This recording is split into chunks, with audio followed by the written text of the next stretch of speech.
यानंतर नाशिकमधूनच पुढची बातमी। नाशिकमधल्या भाजपमध्ये झालेल्या बंडखोरीबाबत गणेश गीते यांनी गिरीश महाजन यांची भेट घेतली। गिरीश महाजन यांच्या बंगल्यावर त्यांनी भेट घेतली। गणेश गीते नाशिकमधून त्यांनी बंडखोरी केलेली आहे। तिकीट देऊ आणि तुम्हाला लढू शब्द पाळण्यापेक्षा महायुती झाली आणि युतीमध्ये सर्व उमेदवार दिले, पण त्या ठिकाणी मला निवडणूक लढण्याची मी 1 वर्षापासून तयारी करत होतो, त्यामुळे आता मी लढण्यावर ठाम आहे। आपल्या बंधूंनी देखील अर्ज भरलेला आहे, ते पण म्हणत आहेत माघार घेणार नाही। दोघांपैकी एक अर्ज मागे घेणार आहे की दोघंही लढणार नाही? एक जण अर्ज मागे घेईल ना, त्या ठिकाणी एकच जण निवडणूक लढेल असं ठरलेलं नाही। ठरलेलं आहे, त्याला पण शंका वाटत होतो नाही का उद्या माझ्यावर दबाव जर आला तर, त्यामुळे तो पण 1 वर्षापासून त्या ठिकाणी जिल्ह्यामध्ये मेहनत घेत होता, काम करत होता, त्यामुळे त्या ठिकाणी त्याने फॉर्म भरला।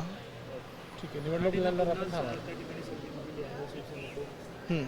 त्यांच्याकडून सुद्धा वेगळी नावं जी आहेत ती चर्चेली जात होती, परंतु पुन्हा दराडेंना संधी त्याबद्दल काय? नाही, दराडेंनी गेल्या 8 वर्षात कुठलाही लोकांशी संपर्क पण ठेवलेला नाही। ते कुठे आलेही नाही, गेलेही नाही, निवडून गेले त्यानंतर ते त्यांनाच माहिती कुठे होते 8 वर्ष। आणि आता नवीन निवडणुकीच्या जर तोंडावर त्यांना परत उमेदवारी दिली तर त्या ठिकाणी मोठ्या प्रमाणावर मतदारांमध्ये नाराजी आहे आणि त्याचा निश्चितपणे मला फायदा होईल। पण आपले बंधू पण म्हणत आहेत की मी माघार घेणार नाही आहे।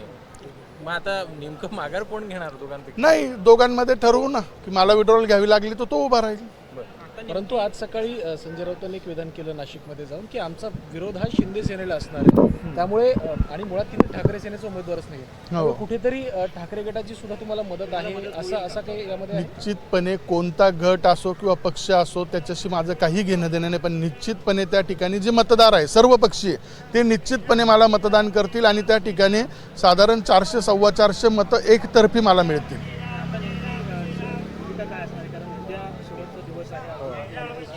नाही, आता मी चर्चा करण्यासाठी आलेलो आहे, चर्चा करून संध्याकाळपर्यंत निर्णय ठरवू।